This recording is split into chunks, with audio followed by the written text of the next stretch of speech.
This is episode 17. I'm Andrew. I'm Adam, and it's weird. It's incredible. This year flew by. Holy crap! Like I feel like it was just yesterday that I was thinking about like building my room in March. You know, like that's when I started building it all, and then it crumbled down this month, and then I moved past it, and I'm already past it, and like recovered from it. All within 9 months. Like, is it just me, or does it feel like it's always Christmas?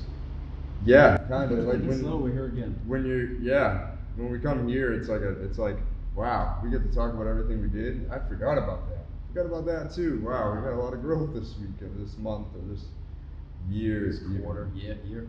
I think one of the big things I want to do for me and for us on this podcast is, I don't think we're going to set our 2019 goals until the next one, because I want to actually really think about it. Yeah. But that's something I think you and I should do on this next episode, is set 2019 goals for this podcast next year. You know what I mean? So that way, when we look back on the whole entire year, we could be like, let's see what we accomplished. Yeah. I love that idea. So just starting this feels like an accomplishment, honestly. It just goes back to what we were saying last week, like there's no local podcast, and then here we are 17 episodes deep now, and starting to get some people watching and getting a little following. And for those people that are watching, thank you guys so much, because we're gonna grow a lot in 2019. We already have. We're working, so one of the things we did to end this year strong is to get together and schedule every podcast for like the next month and a half, which is something that we haven't really done. We usually get to the week and then we figure out the day. Now we're like, okay, this is getting serious. We're gonna make sure everything's good. We have interviews lined up. We've been reaching out to people. Everything's getting falling in place. So that's what's gonna be big. There's gonna be a lot of interviews coming up. Definitely stay tuned for those. Super excited about that. Because I think that's where most of our value comes from, is just talking to other people, because we have great insight, I feel like, but not everybody just wants to hear about us every week, and it's great to hear another perspective with our little insight thrown in as well. And that's where I get the most enjoyment out of it. Yeah. I love talking to people and hearing their story. That's my favorite part. And you know what? Is when we find the things that we really enjoy doing, that makes the best content, and other people love hearing other people's stories too. Yeah. So that's going to be huge. I think back to I was on the ride here. It was a little longer because I stopped at Dunkin' and the line was huge. So instead of taking 4 minutes to get here, it took me 14. Right. Still not long, but just on the ride over, I started thinking about. Thinking back to how we initially met, and then Colorado, and then starting the podcast, and then, we even had a little disagreement that we got past and everything. That was like that's part of like entrepreneurship. Is like it's not all going to be peaches and cream. It's not all going to be perfect. You're going to have disagreements, but at the end of the day, like the growth is so unreal. It's unreal. Like it makes me happy. This is just the beginning. Yeah. We're about to embark on something even larger. Yeah. And document the entire. I don't want to go too much in depth, but we're going to be documenting this entire journey, and it's super exciting. Yeah. And looking back, looking forward, looking at the present, it's all important. I just think everything comes full circle, right? With what we're about to do. Like, I spent a few days during the summer helping you with farm work, and just thinking about, I can't wait. Oh man, I'm so bad at this type of stuff. We gotta stop talking about it. We have some exciting stuff, and it's gonna, help a lot of people. Yeah, and as soon as we go over some more logistics and really have and get the paperwork filed and get everything in, then we'll start. Yeah, sharing. I'm so excited, man. But let's recap. So, like in the beginning of 2018, where were you at? Beginning of 2018, I was kind of actually a little lost-ish. You know, I just started growing on my own because I had a partner the whole time I was growing, and then we kind of had a disagreement, fell out. It was better to like just end the business so we don't ruin our friendship. It's one of those type of things. Yeah. And you know, it was hard to like do everything on my own. You know, I had to teach myself stuff, a lot of stuff, and luckily I had like CGA and a bunch of other growers that were willing to share information with me. Um, I I took the chance, opened up a second grow spot. You know, like I was working on the logistics of that in January, and learned so much from building that spot because I did subfloors, I did framing, I did drywall, I did ducting, and I've never done any of that stuff before in my life. Yeah. I've assisted with it and watched other people do it, and I must have clicked somewhere because watching the YouTube videos, I was like, no, I know that, no, no, oh, that part I do, okay, and then I just get to work and don't watch like anything, I just listen to music or whatever and build, and it came out perfect. Like, so even though it was a loss, like I gained so much more from it because now we could take some of that into our new project and other future projects. And I'm not done growing. I still want to help people set up grow rooms. So I learned so much that I can pass on to other people, man. Like, so it's funny that I was kind of lost but not lost because I was doing the thing that would lead into the thing. Yeah, it's almost like life is a series of dominoes. Yep. Just one event leads into the other. Sometimes you don't know which direction that's going to go, but it ends up always working out. And as you say, like the knowledge, as long as you're always learning, it's knowledge you can pass down, and it can branch off into so many different directions. And that's pretty much what life is you learn this one thing, and then you take the knowledge that you learned from that and you tie it somewhere else. Yep. And then all of a sudden you have these people creating this beautiful art with, let's say they like metallurgy and they like art, combine the two. Yep. Or, I mean, the list goes on and on. You like robots, and you also like how the hand moves, so you design a robot hand. Like literally, you tie anything together. We're living in good times right now. Yeah, we're so lucky. You need to take advantage of that. You said before, like we're heading for some sort of recession or something. It is. I agree. It's coming. I think it's only a matter of time. I mean, history repeats itself, doesn't it? Yep. And I think part of this hemp bill that got passed is because of that. They're probably trying to get ahead of it, trying to be like the #1 exporter of hemp and stuff like that. Yeah, I mean, it's a smart move. Yeah. I mean, I found out that Massachusetts actually passed it back in March. So I it was did not know that. it was legal in Massachusetts. It's been legal for about 9 months or so, whatever that is. But now that it's federally legal, that's like takes the risk and protected by the so if anybody messes with your stuff, you're insured like a regular farmer, which should be the case. Right. Hemp is a miracle plant. Like, it is CBD. I mean, oh my God, we could go on and on. Actually, I have a great example for CBD. Yeah. So I mentioned on my podcast that I'm helping somebody who has uterine cancer, and she's taking FECO, full extract cannabis oil, and it's really powerful stuff. It's really, really messing her up. So we found something on toothpick dosing. So you take the toothpick and you dip it in the FECO, and just like 3-4 times a day you do that. Yeah. So you get your body used to it. And she upped her dose until she's up to like 4 rice size amounts, which the recommended dose for FECO is 1 gram a day to get the full cancer fighting benefits. Okay. For those that don't know, FECO is all the fats, lipids, THC, CBD, terpenes, chlorophyll, everything from the plant extracted out, and you take it orally. I think you can do you do suppositories and stuff like that. You can put it in pill form as well. Yeah, sublingually you could probably do, right? Yep.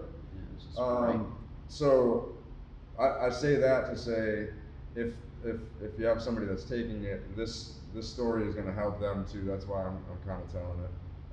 So it was really messing her up. She got up to 3 or 4 rice amounts a day using the toothpick dosing and also pepper. Yeah. Black pepper, the piperin in black pepper helps bring down the psychoactive effects of THC.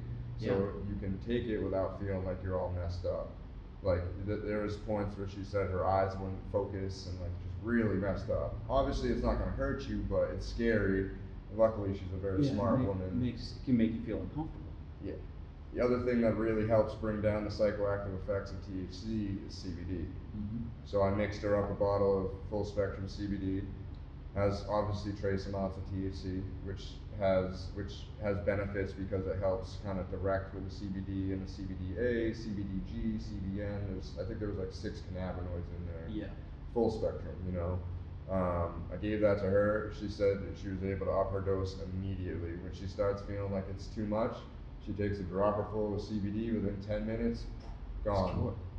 It's amazing. I watched this video about CBD and how it works in the body. Mm-hmm. And you have these receptors. I mean, you know this. Endocannabinoid system. Yeah, you've got these endocannabinoid receptors, and what happens is they can either be occupied by THC, and that's where you get the psychoactive effects, or they can be blocked by CBD. Yep. And if they get blocked by CBD, then THC can't adhere, making them mute. Or it does adhere, but it doesn't like become like the main focus, you know, because THC has its medical benefits. It's not just to get you, stoned or whatever. It has a lot of medical benefits as well, but it has to be in trace amounts, and that's why the CBD helps to. It basically blocks your CBD1 receptors. Piperin pepper does the same thing. Yeah. Essentially. Now, what a nice story, because it really shows that even if like there's some resistance, right? We're like, this doesn't really make me feel comfortable, but I know it's good for me. Yeah. So I can try this method, and then I feel better. I feel better. She looked great too, and I made sure to let her know that. When I first saw her and gave her the Pico, she looked sick. I hate to say it, she looked sick, but and when I saw her the other day, it was like she went on vacation. She was like glowing, and that's something like, again, I say that to say, if you know somebody that's going through cancer and what they're doing is working, let them know. Like, your attitude towards things is so much in those situations, and she's like, so much like, I can't wait for my next scans, like, I hope it's shrunk, like, so your mindset is everything. Like, if you stay positive and you're eating right, like, she's not eating processed foods or sugars, or she recognized that those are cancer-causing foods, and cut them out of her diet, and now she's feeling great with that and the Pico, the CBD. It's really amazing and can you believe that that's been illegal for so long? Like, makes me sick. It's not even that. Like, CBD is great for people who are ill. Yep. But it's also amazing for people who are healthy. Like this. You have an endocannabinoid system, people. You literally have an endocannabinoid system.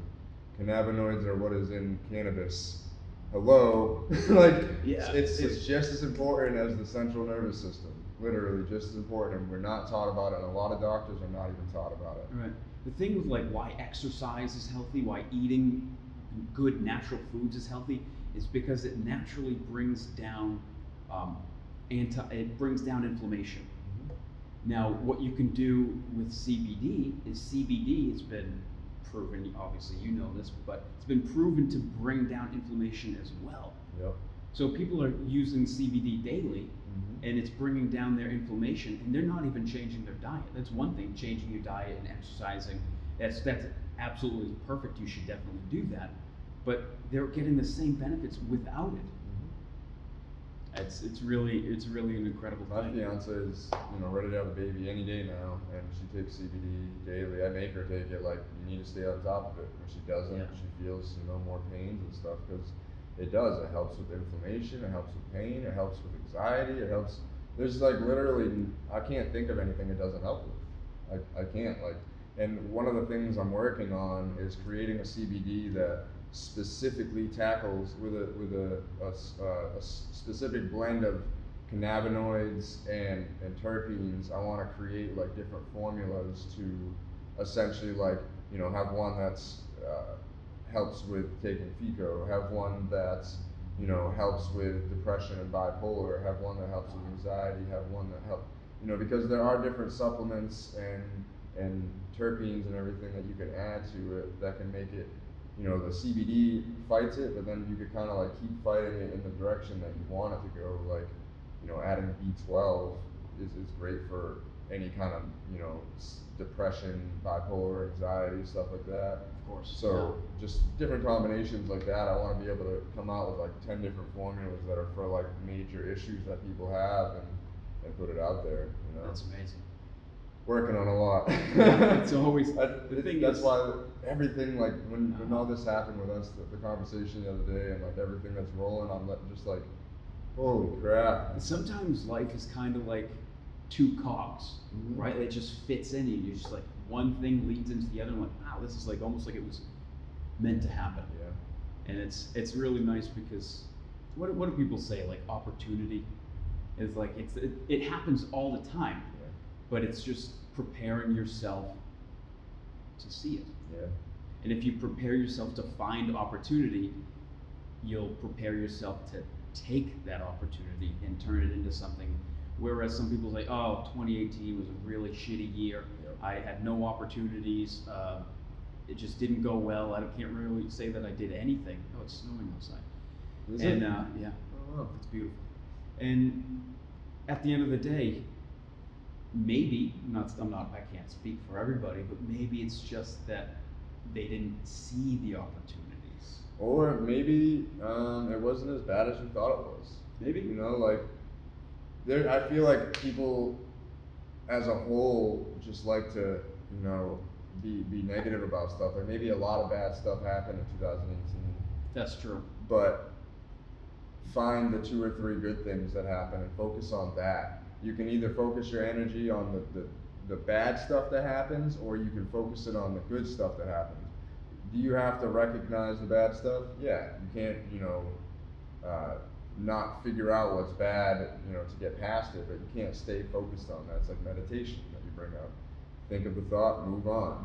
Think of the thought, move on to a good thought. Stay on that thought. Think about how much positivity that brings your mind, and then you're able to kind of, right, you know, move to 2019 with a different mindset. I feel like, you know, so many people get caught up in that first week or month of the year, and then something bad happens, and they just give up the rest of the year.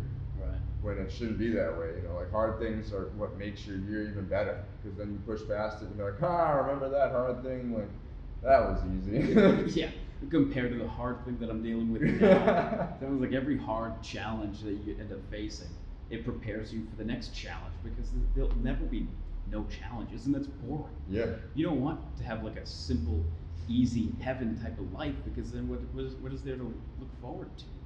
Nothing. I mean, I'd be so bored. Yeah. You know? You know, like for instance, just making stuff work in life and trying not to get too down by bad stuff that happens. My son was sick this weekend. I couldn't even, you know, pick him up on my Friday that I could get him every other weekend, and I couldn't even pick him up. And I was sad, but I just, like, you know, stayed on top of it. I texted his mother, hey, how's he feeling? Hey, how's he feeling? Hey, how's he feeling? We finally got to Sunday. She's like, you know, he's feeling a little better. You know, and I was like, can I come pick him up?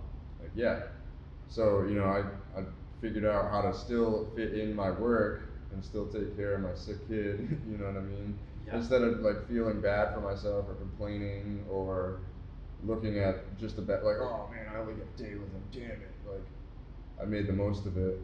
I still got work done, still made him the main focus, and I don't really remember where I was going with that. See, the thing is, you're always positive. And if you're positive, you see the good things. Yep. Whereas if you complain and you're negative all the time, I mean, it's not getting anybody anywhere. By complaining, you're just aggravating the people around you, because they don't want to listen to complainers, because it just brings them down. So just switching it a little bit can just make the world a difference for you, for the people around you. What do you think of Gary that always saying the only people that want to listen to you complain are other losers? Yeah, I would say he's wrong. Really? Yeah, because I don't think they want to hear you complain. They want to complain to you. True. So, I mean, it goes back to being a good conversationalist. A lot of those exactly. people that like are negative aren't great conversationalists, because they don't want to talk about positive stuff because it makes them uncomfortable.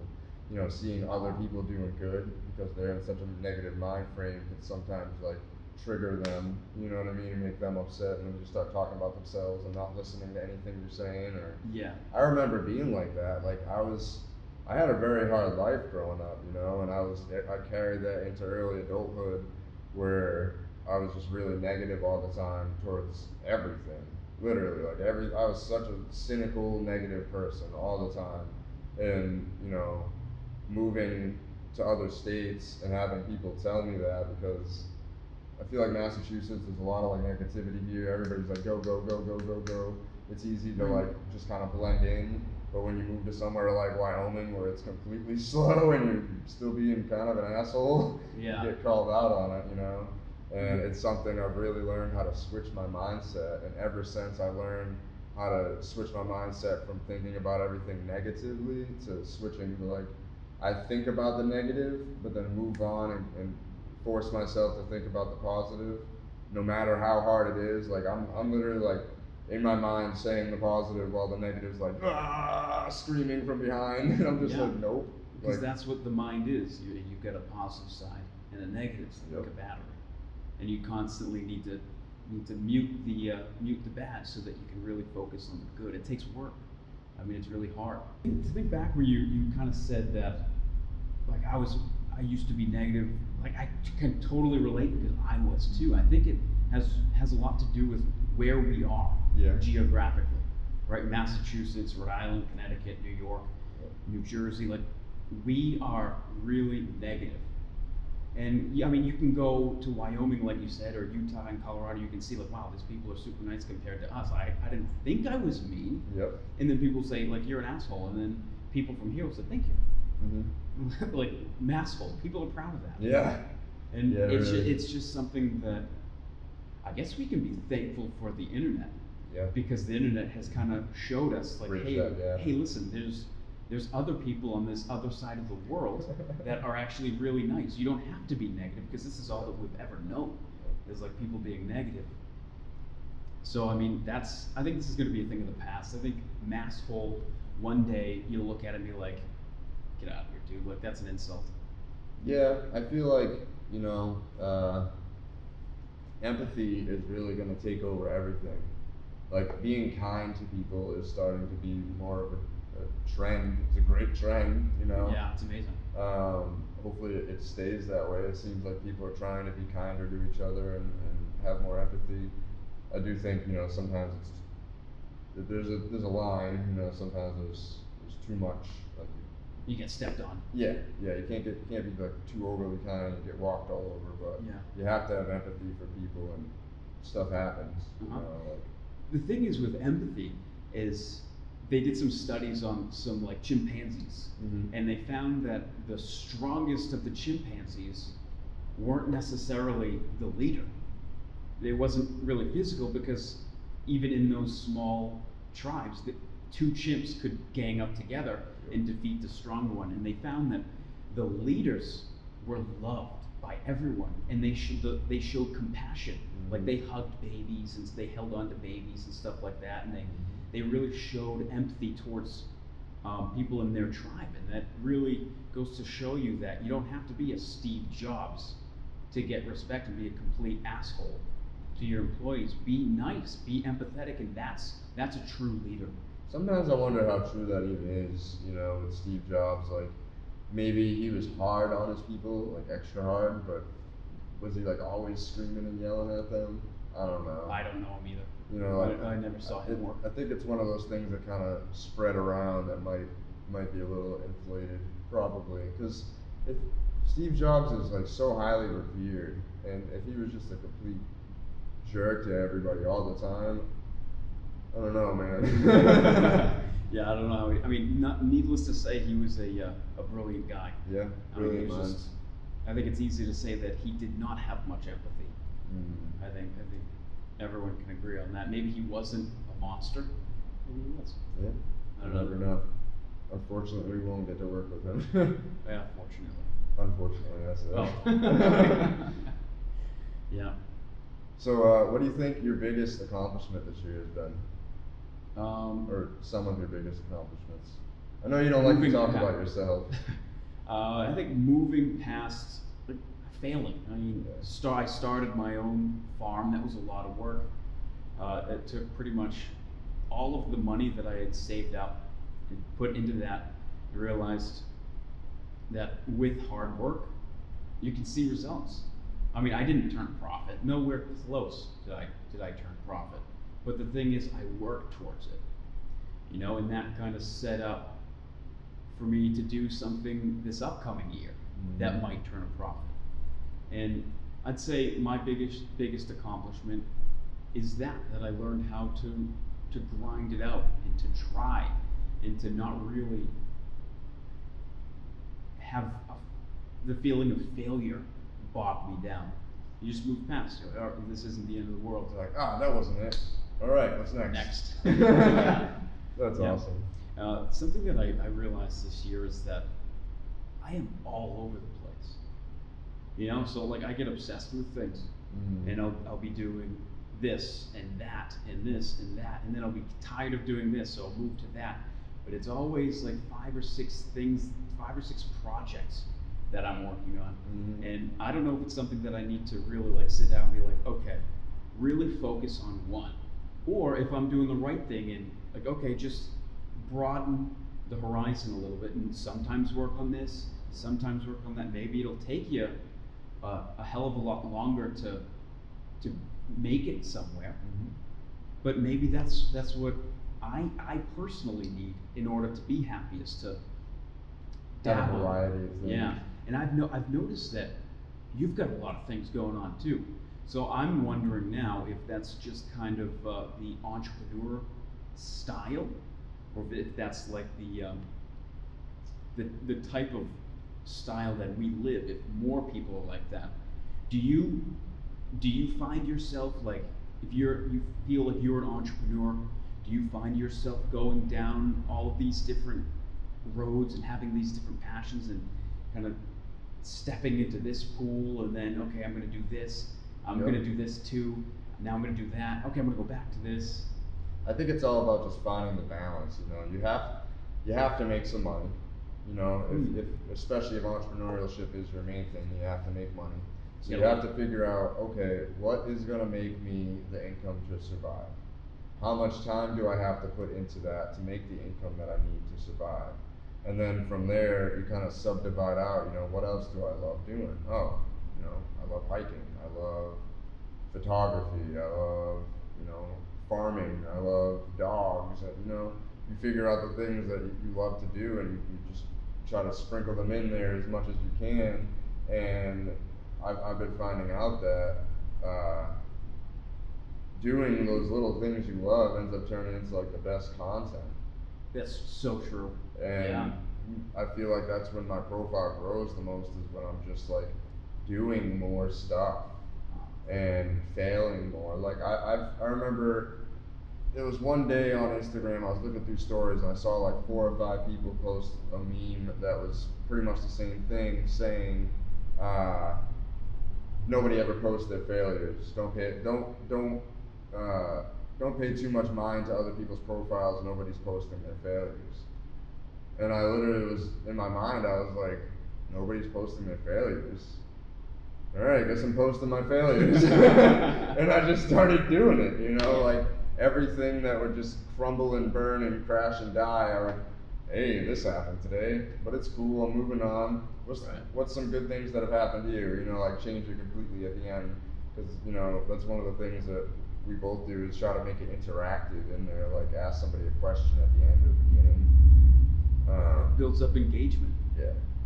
And it's good to be engaged in your community, amongst your friends. I've been crushing Instagram right now. I'm almost up to 2,000 followers. So wow.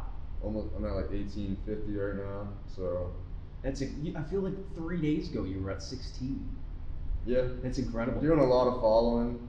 I'm not unfollowing unless, you know, you don't follow me back within like 2 weeks or something like that. Yeah. But then still just doing the liking and commenting. The following, you know, I had to kind of grit my teeth a little bit and let my following number go a tiny bit above my follower number, so it's like 200 more.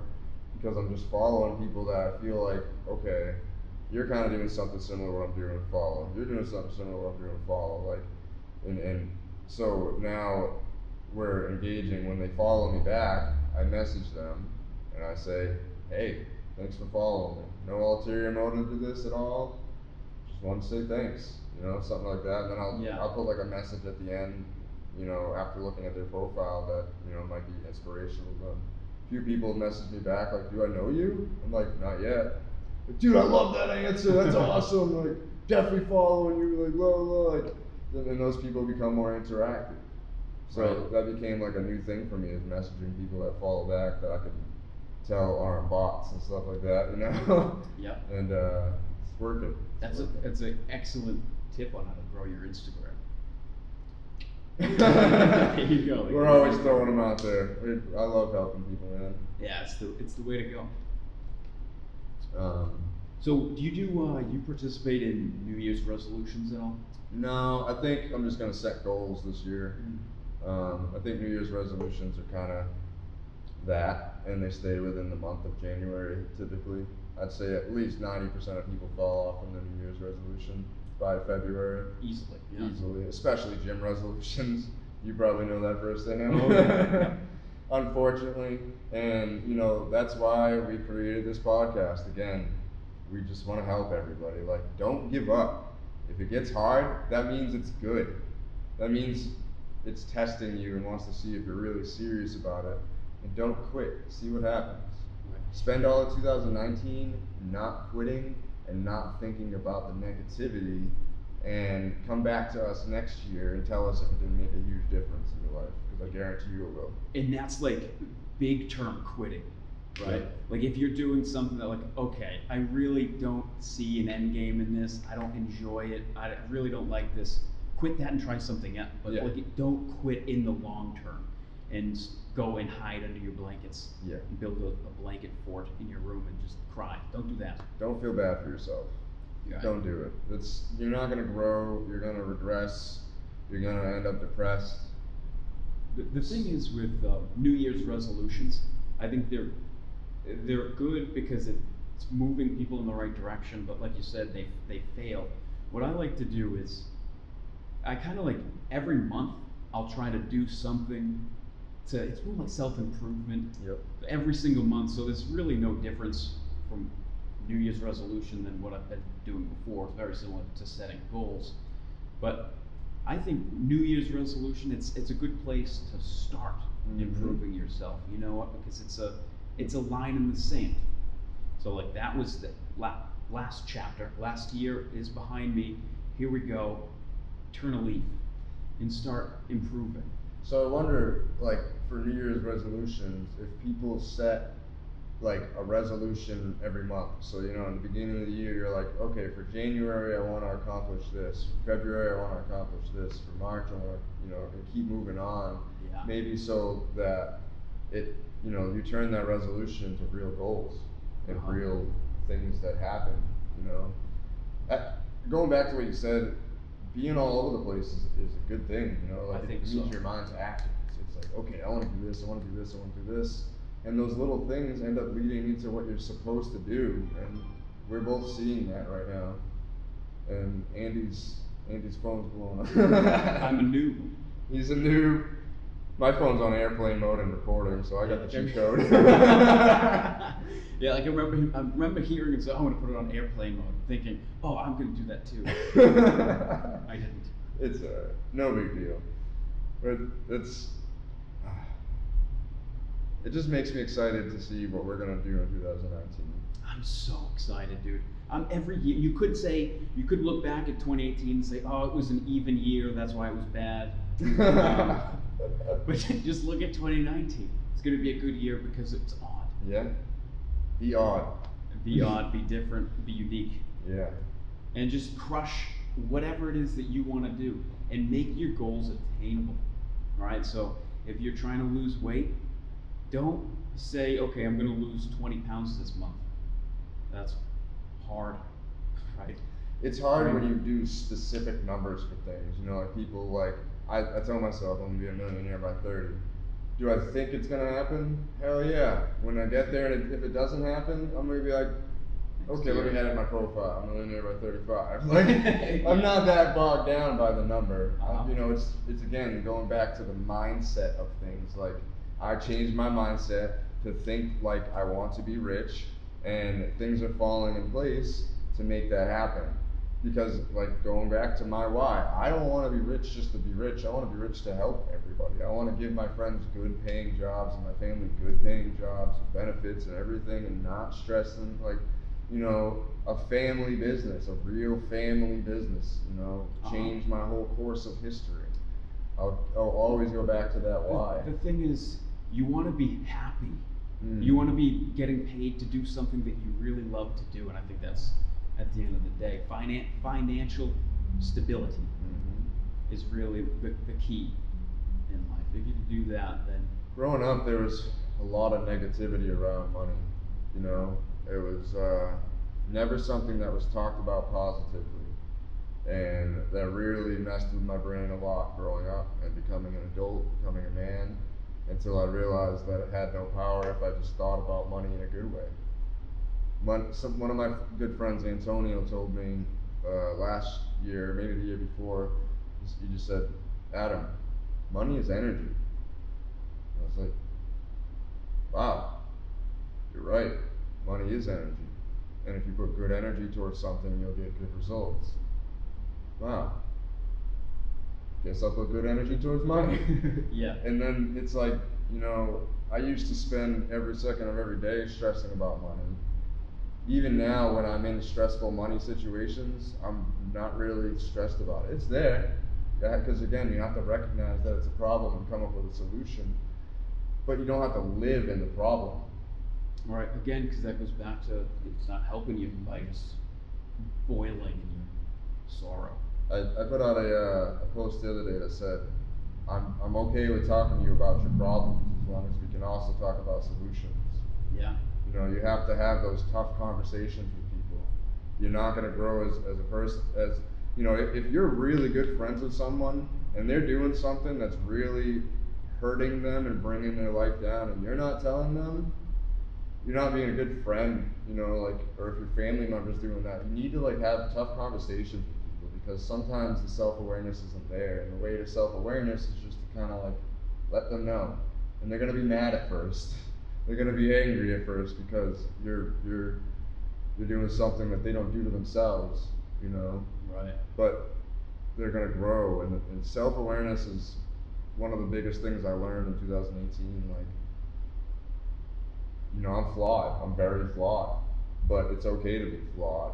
It's okay to not be great at things. But you have to recognize what you're great at and good at, and focus on that instead. That's exactly right. Strengthen your strengths. Yeah. Eventually you'll have time to strengthen your weaknesses if you wanna, but if you focus on your strengths, you're gonna grow and get stronger. Yeah, you know? that's exactly right. So what's your goal for 2019? You mentioned that you wanted to set some... I want to think about that, because Yeah. I really want to set some goals, like some very year-long type of goals. And we got to kind of discuss what we can discuss until everything's all rolling next week, because that's part of the goals. And so that'll definitely be next week's. I think for 2018, you know, one of my biggest goals I accomplished is just staying on my own all year. I've had no boss. It's been extremely hard. Wow. It's been one of the hardest years of my entire life. I've never done so many side jobs in my life, and mowed lawns and raked leaves and done anything I can to make money. But I made it. I made it all the way through. I was doing out my bills earlier because last month I fell behind on child support because I just didn't have money coming in. And I talked to my son's mom and let her know, like, hey, I'm working. I got this. Don't worry. Like, don't stress. All caught up right now. Good for you. Like, dude. literally, I went through all, like, every week back to January just to make sure I was good. And I did all the math and had, you know, child support comes every Friday. There's one more Friday in the month. And I was like, wow, I did that with no boss. Like, I took care of my kid. I took care of, you know, all my responsibilities. You know, still took my wife out, did good things, like helped her. We're about to have a kid. Like, we saved up for that. Like, all with no boss. That's amazing. What an accomplishment that is. And next year is gonna be. I think next year is the year I'm hitting 100,000 with no boss. That's I think gonna be one of my goals is to finally cross that 6-figure mark. And what better feeling than doing it completely with no boss? Doing it completely on your own. That's amazing. Yeah, and then I will say I'm so happy to have another kid. It's like it like almost like refocused me. It's like just extra motivation. Yeah. I have a kid already, and I love game. him to death. It's just like it's different because it's like I'm having a family now. Uh-huh. I have like a full-time kid, and now I'm like, wow, I get to teach her everything, like every day, like teach her about this stuff, positive mindsets. And Yeah. it's been something I've been thinking about. Are you gonna teach her how to like? Okay, you want something, you gotta go get it. Oh, absolutely. This is how you make money. Even though I am going to be wealthy, I'm not gonna live like it. Like, I honestly like I buy like $25 jeans and wear them for like 5 years, and like $10 t-shirts, and like I'm such a minimalist. That's part of why like I've been able to survive, because I stopped buying Gucci belts and New Religion pants and stupid stuff like that when I was broke with no car and no job. Like, what am I doing? Yeah, it's real dumb. Yeah, so it's I want them to understand what hard work is, and I want them to earn everything that's ever in their life. So, yeah. Yeah, what a great time. 2019 is going to be a special one for you. Yeah, I'm excited. I think it's going to be special for both of us. It's going to be a huge year. I think so. Huge year. I think 2020 is going to be like the cap of like where I really want to be, and I think like I think you'll be right there with me, honestly. I think between you and I, we could probably, if we push hard enough, probably make like a quarter million together next year. Maybe. My goal is to make 20 grand on my own. Yeah. So, because that's the most. I think the most I've ever made by myself is like